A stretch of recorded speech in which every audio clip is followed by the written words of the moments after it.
lali janjine dibawani Asmarandana lali janjine. Ya aja semelang, Yanti ya tetep wis iso. Asmara apa kuwi Asmarandana lali janjine. Heeh, iki bawane anggitanku dhewe, dasare sinden-sinden ya wis akeh sing padha nganggo.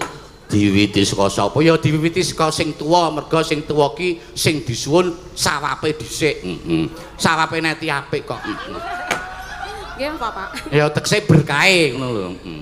Dina Minggu. Mboten nggih suling, Pak. Mengko sulinge mengko. Yane kok wis nyebul. Mengko nek tengah wengi le nyebul to. Sabar dhisik to, Net. Aku lagi nata pernapasan tak nggo nyebul kowe iki mengko. Tegese nyebul suling iki lho. Dina Minggu kang tak anti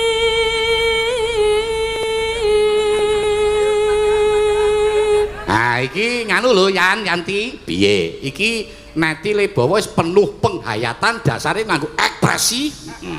Yanti aja gelem kalah, tetep nganggo penghayatan, nganggo ekspresi lho mengko. Ayo sak larik meneh. Mengko bar Neti terus ganti Marni Yanti. Marwi Yanti kok. Nah, kuwi sithik wae Net le nyebul Net. irang, Pak.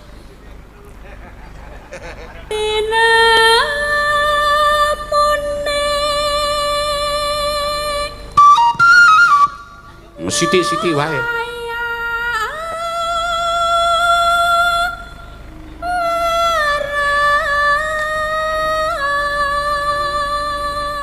Ya, ganti ning gone Mbak Yanti. Nena nganggo penghayatan lho. Jebul mong lali janjine Nena anane pijersa moyo.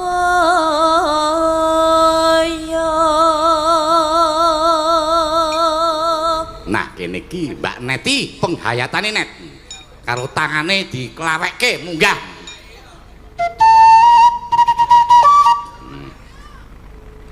Pinter golek alasan Meneh ngandar andar angat duka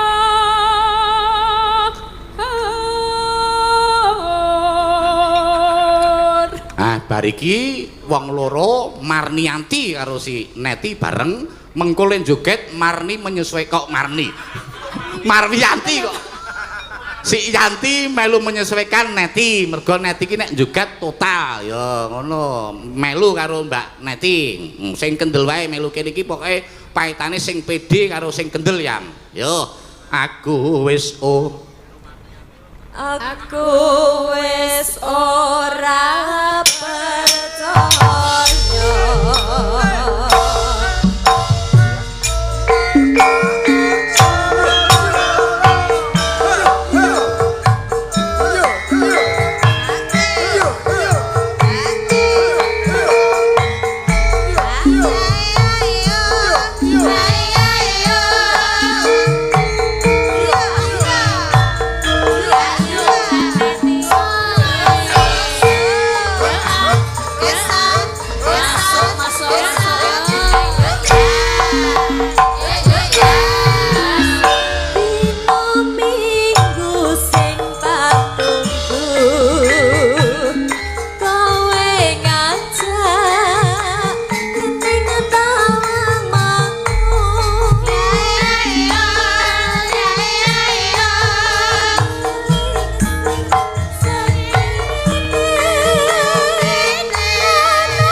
iki bareng kowe pas nggon ref iki joget jajal galo anakmu Gading melu joget galo Jos. ya lagi ki aku weruh Gading joget mergo kestrum neti iki asline asline wah saiki kendel luar biasa melu joget nek kendel meneh to le nek sampean kerise dilepas terus melu joget ning kono apik nek gelem ningo Kene. Wani ra le ayo kerise coplok le nanggapi Mbak Neti le ayo ora apa-apa kendel wae le ayo bintang tamu wah joget le wah bapak biyen sok ngono kuwi kok le ketoke menang-menang jebul dalane skor ref ya Nek ya lali langsung lali janjine wae neng tengah kudu kendel diapit wah yes elok wah kendel wae nek ngrangkul ki cek ngono ora apa-apa anggap wae kuwi ibu-ibumu dadi dirangkul iki ora apa-apa Ibu. sekarang ya Nek ya dadi ben rada suwe sithik lali langsung mburi jatilan yuk lali jatine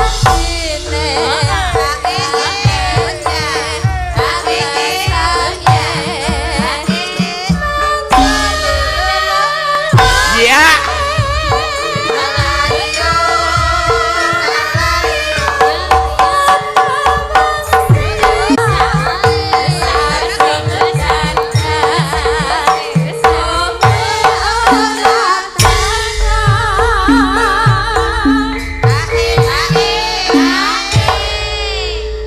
bar joget atau sedekap dituntun Net Piye le nonton kok sih? rasa wige-wige dan nganggo ngomong barang ora apa-apa Latihan ndak dareni bisu wingi kan to. melu nyanyi ya oleh lho piye wah terus dadal terima arep joget ya jogete melu Mbak Neti ya yo sing kendel wae le Yo disabar. Matur nuwun. yo lagi iki kok wiyaga kok sing nyawer sapa mau oh tarane Mas Katno wah sing nyawer malah pasukan joget gal nggih matur nuwun yo melu Mbak Neti Mas janjane kowe nang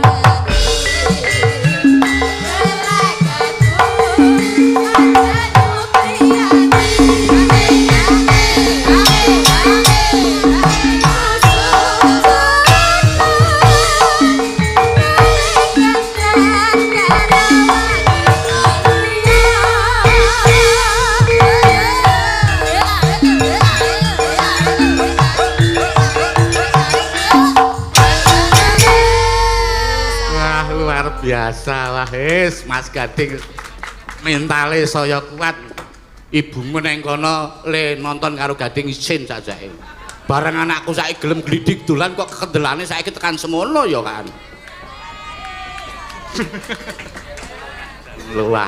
lumayan oleh saweran meneh ya ya ngono kuwi le sing kendel wae pokoke ya mbacutke meneh mergo request isih akeh ya iki ana request sing lagune padha apa saka panitia ya ngersake Sriuning saka Pak Marsadi ya siji ngersake Sriuning karo Gubuk Asmara ya rehne lagune padha iki diaturake dhisik ya sapa Mbak Ika karo Mbak Ayu Purwo Lestari iki ya saya heboh jogete andeng Mbak Ayu iki lembu ya panggunge iso huyak iki monggo ayo Mbak Ika karo Mbak Ayu Purwo Lestari ayo disepati sing bukane pokoke manut apa gandeng slendro ki ya bukane saka dram meneh cek cek cek ning nirong ning sak kelingane sing ngedram ae piye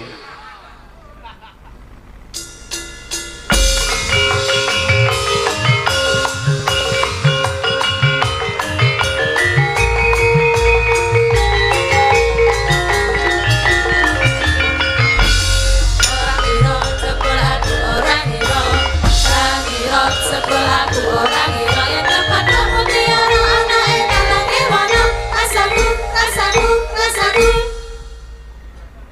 sapa? Ika. Kaya wong bingung. Sing ngedram ya Titis. Wis kok drusem piye? Wis. Demes sing nembang bojone terus ling ngedram caper. Ayo Mbak Ayu sing mempeng iki juga mumpung didrami karo Mas Miswa. Heeh. Miswa suami. Padha wae. Padha wae piye? Aku dune rak ya semangat. Lah semangate piye? Mau ngedrami Yanti karo Neti semangat kok ngedrami bojone kudune ya luwih semangat. Ketoke kok ora. Piye kan ngono kuwi Kak? Mbok sing semangat. Semangat toh? Semangat. Semangat tekne no Mbak Ika. Ah, kuwi.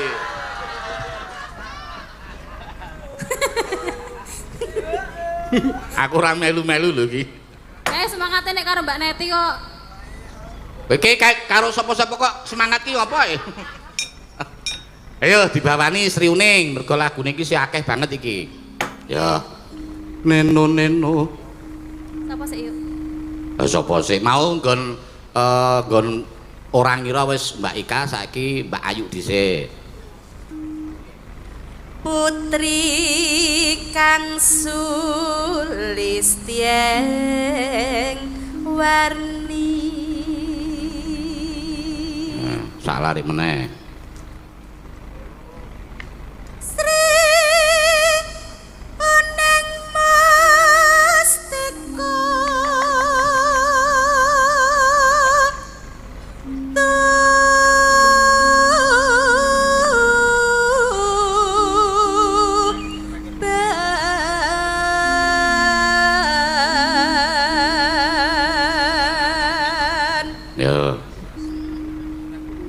putra kanjeng sira lawe. Wah ana sing ngersake Diwul Gunung Kidul saka sapa? Saka Pak Purniman Kulon Progo ki penggemar warga laras. Ya mengko dipinangkani sing duweti ana sing tukang duweti sapa mburiku iki wo nak nembang Diwul Gunung Kidul apik iki ya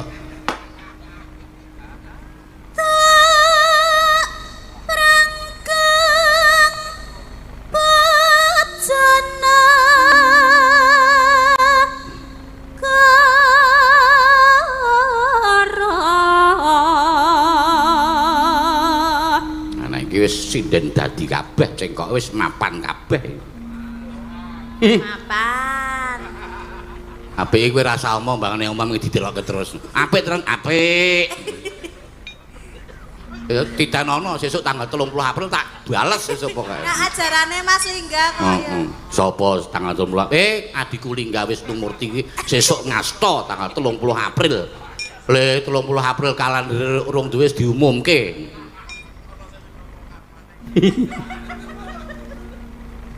Bebila Wiratmaya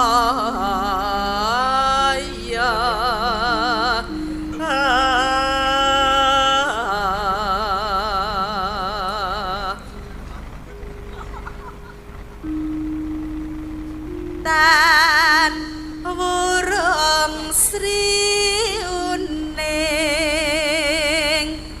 gugur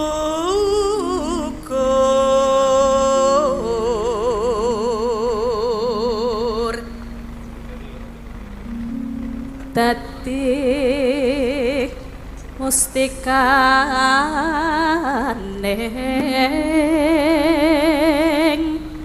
tuban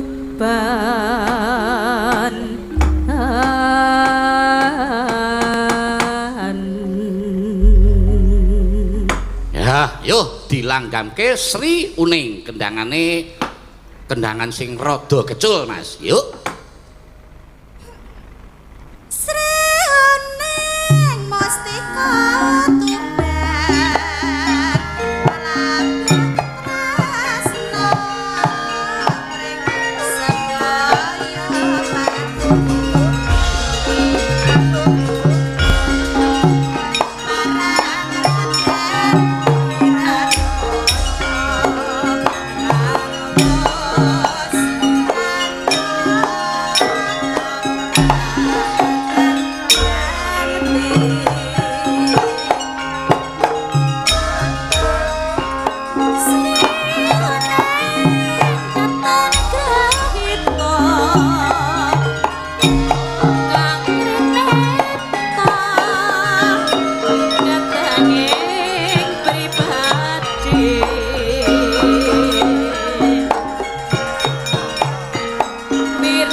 pun ya kabeh ben rata minangkani pamundutan meneh minangkani pamundutan ning diselingi sing nganggo duit ana sing ngersake Tiwul Gunung Kidul ya sapa ben Mbak Orisa dikancani karo sing ngladen wayang iki sapa Mas Janu Pegelinu ya ben aja anakmu gading kowe kendele kaya ngono Mas Janu len joget ya sing kendel ya wayang apa ayo Mbak Orisa enggal jumeneng joget karo Mas Janu minangkani pamundutan lagune Tiwul Gunung Kidul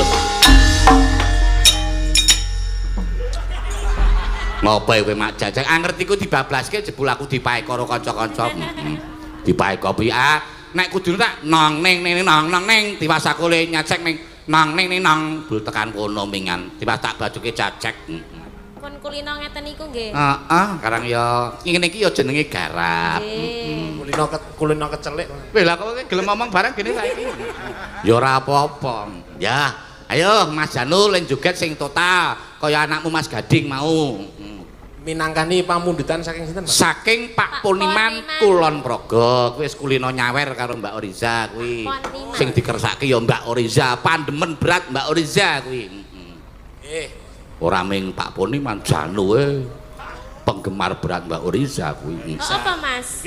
Mula nek upama wayang wong ngono mesti lakone mesti begawan ciptane tapa nang ngisoring wit. Eyup. Ha iya.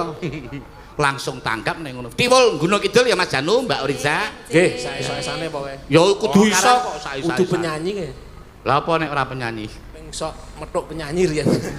Ha iya, ngono kuwi kowe mbiyen iki sadurunge dadi Laden wayang ki ya tukang ngibot campur sari ya mesine iso. Yo Tiwul Gunung Kidul.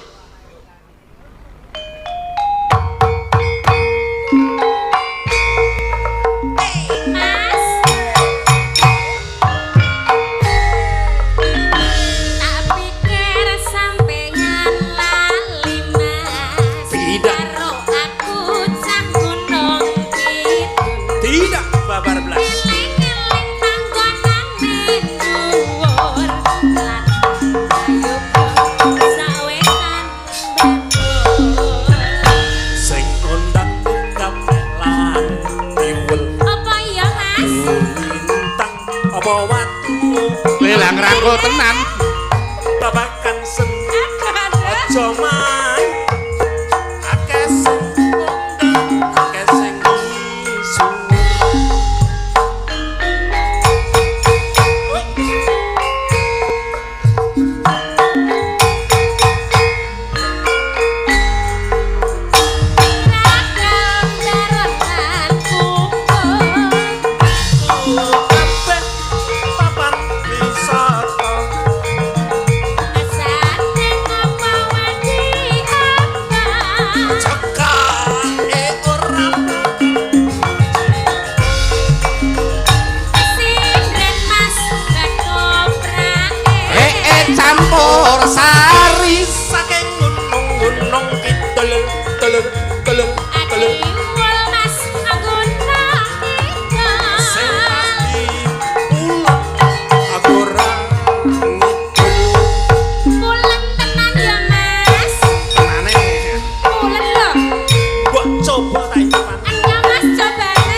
gunung kidul Mas manggon mangkidul sing pasti pulen aku ora Pulen banget to Mas ora percaya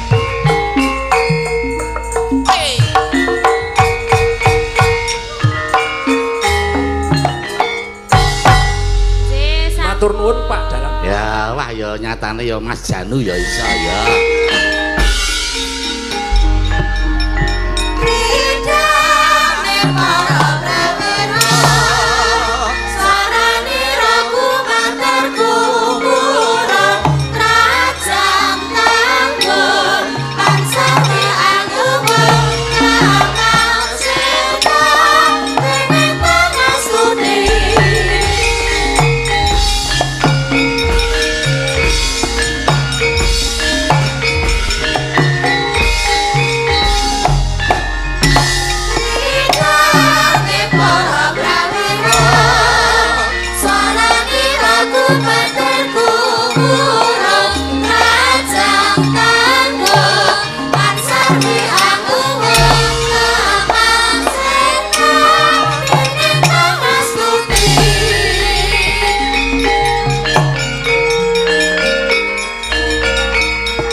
Ayo.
Dikrong kaya kekono sira Ramandaya pati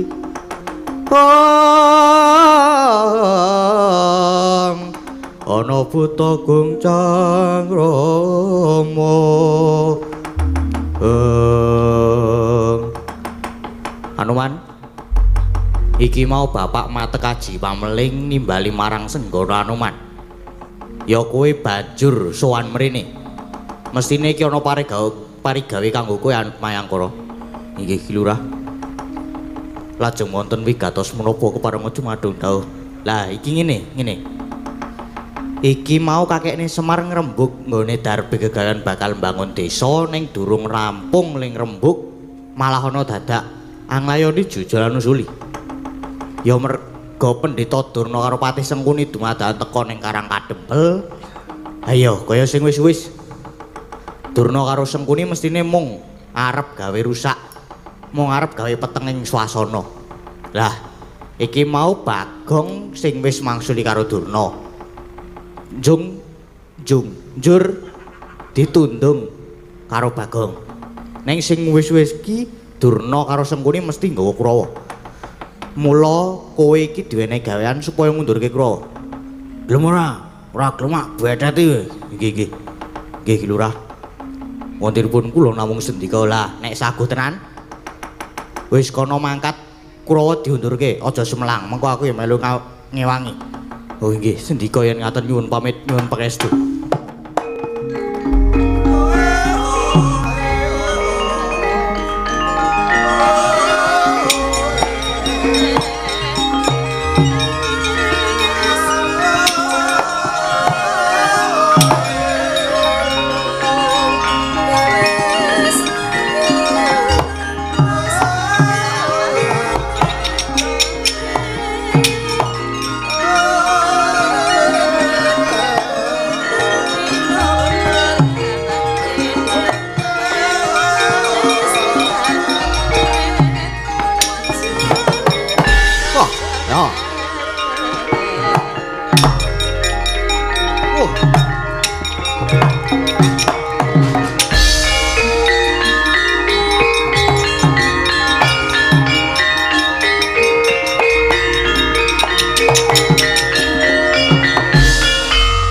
Bala kang tumingal prang campo samya ngedali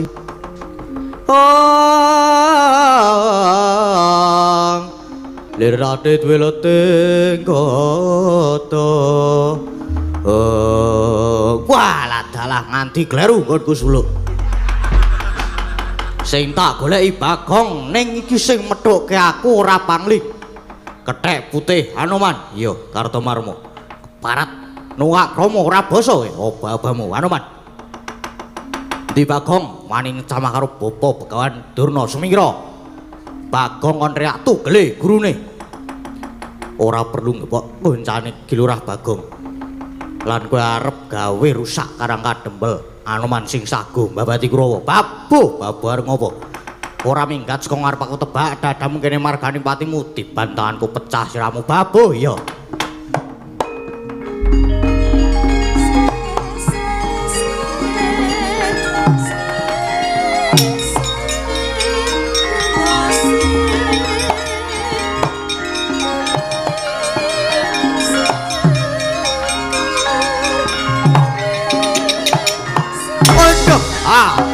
awit wah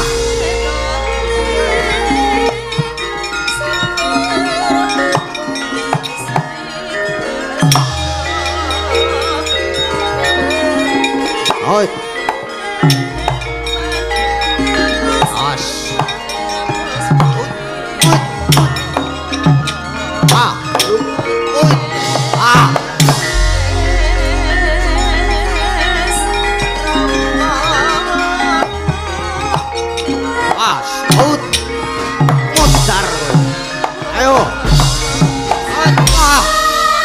ayo sapato yang nama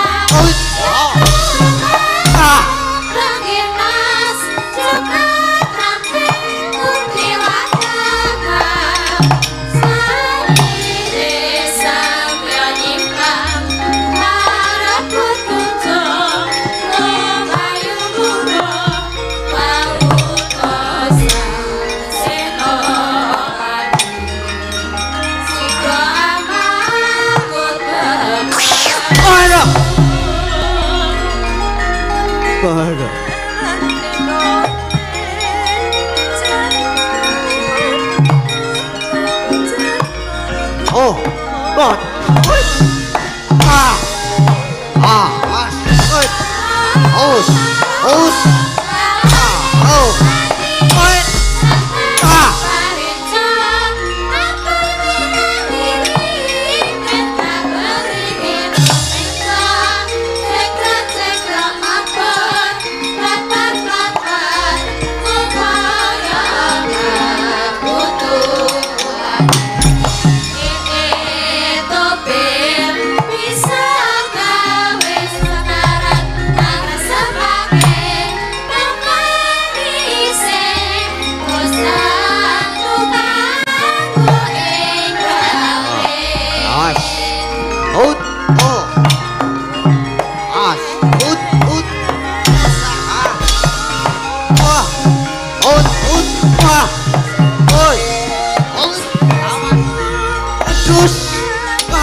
out. One.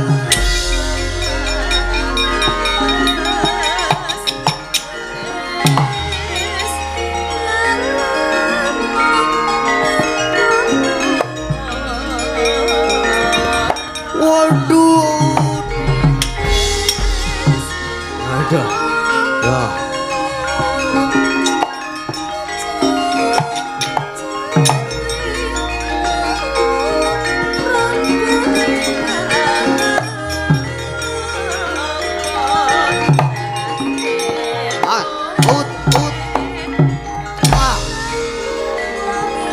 Wah, edan ya. Mati. Wah. adegan ya as ut lo ah ut putar kowe ayo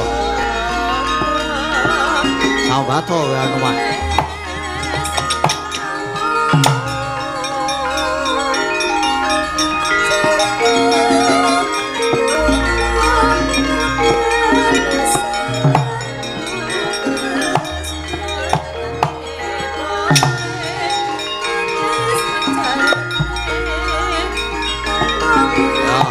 as ut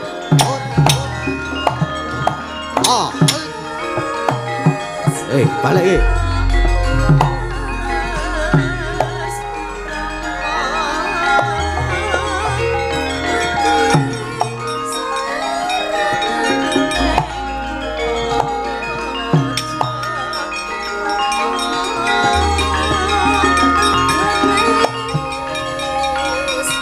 ayo as ut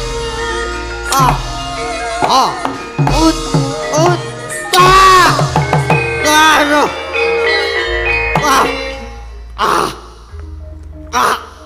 put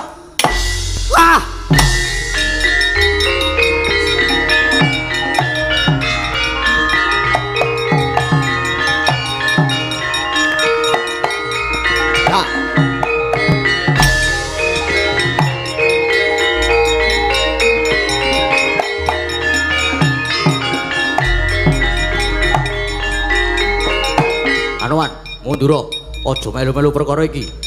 Sing kudune mundur kowe Satama. Wah, monyet dalek jeleh urip untapke nyawamu. Ut. Ah. Ut. Ut. Ah. Waduh. Ut. Ah. Oh. Ut. Ut. Ut. Ah.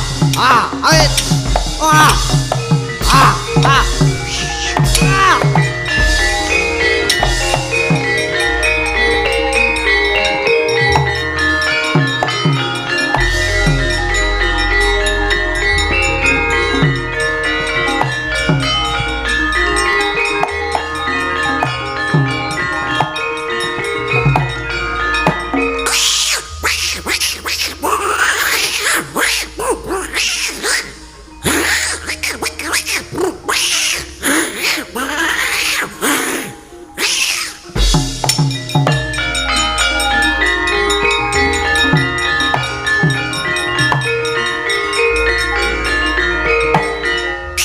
Wah, yo.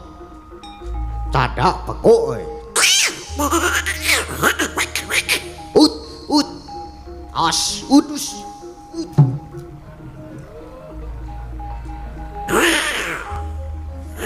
Ut.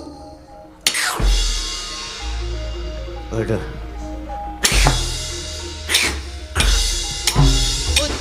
Waduh. Ah. Ah. As. Ut. What? Ah!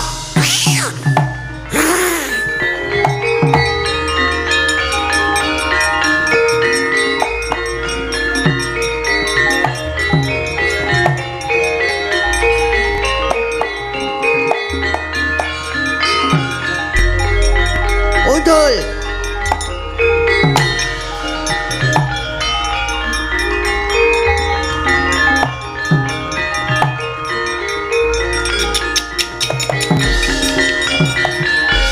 Pedro, areng ngopo? Ya basa kowe, ora urusan. Wis, pokoke ning kene anane mungsuh karo mungsuh. Yo, maju dhek aku. Yo. Kowe lho. Ya wedi kowe. Ora, ngopo wedi? Nah, wis wektune mudhar ya mudhar. Ngono penak kok. Put. Rodok lunyu ndoyo, rodok lunyu ngene. Ash.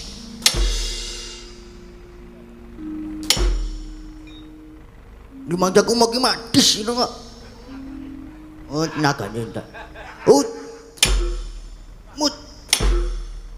Ut. Kang. Oh, udah kegowo. Nah. Ora apa-apa. Yo golek musone. Aduh. No.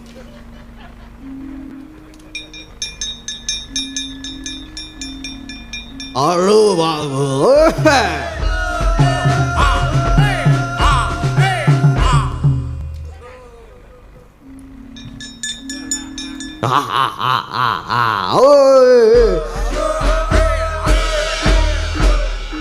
Senanangan.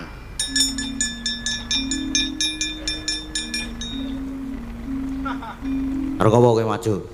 Hah. Wis sapa meneh? Ayo, musuhmu aku. Ah, musuh wong edan aku. Ora guyu. Kuyang guyu, menang urung guyu iya. Guyu rung karuan menange. Menang guyu no apik wangun. Ngedram bener guyu wangun.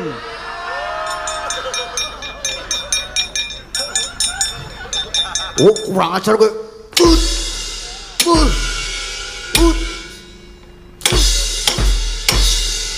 Ayo kowe. Urung. Ukur.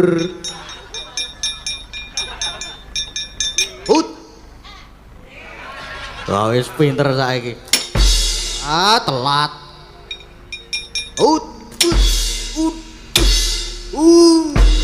Ora. Ayo muter kowe.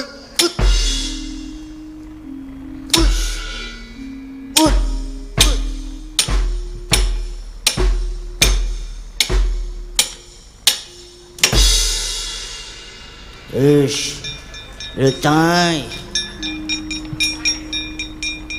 Nah, ini kan sing ngedram ra kesel ya.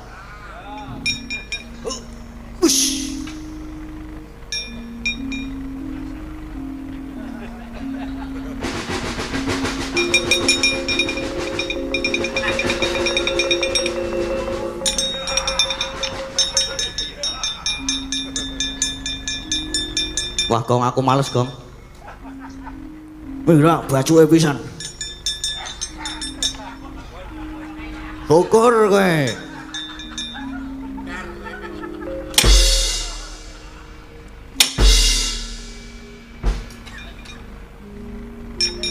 Wah, ra kompak. Kang yo. Oi. Ngapa kowe? Golek duit. Tuh, ya lumayan untuk 200.000. Ya wis yo kene lho, Bapak wis ning kono wis tenguk-tengukmu BS. Oh ya wis yo rono ya.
Mati ya kono agak ra peduli ya.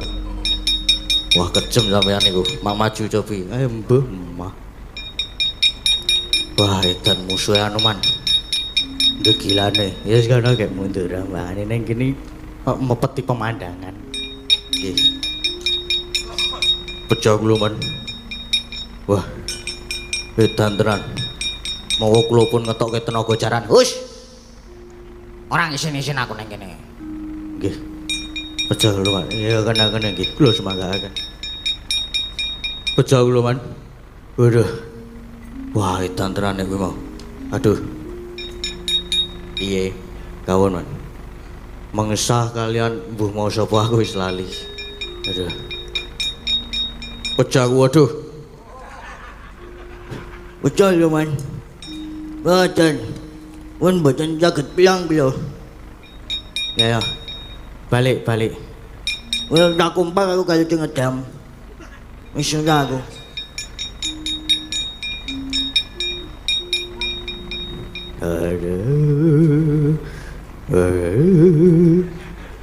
Pecah lawan. Wah, musuhe. Petruk lantem ilang.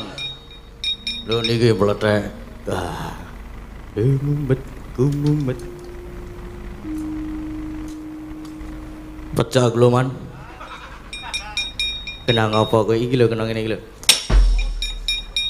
Bajigur iki. Ngerti kuwi saya Kurawa. Sampeyan niku nggih omong-omongan kali karo merem. Pripun Kakang Durna nek ngaten iki. Kurawa mundur diajar karo Anoman lan Punakawan. Temate. Kurawa iki pancen jaman kayane tok. Ora ana ututane.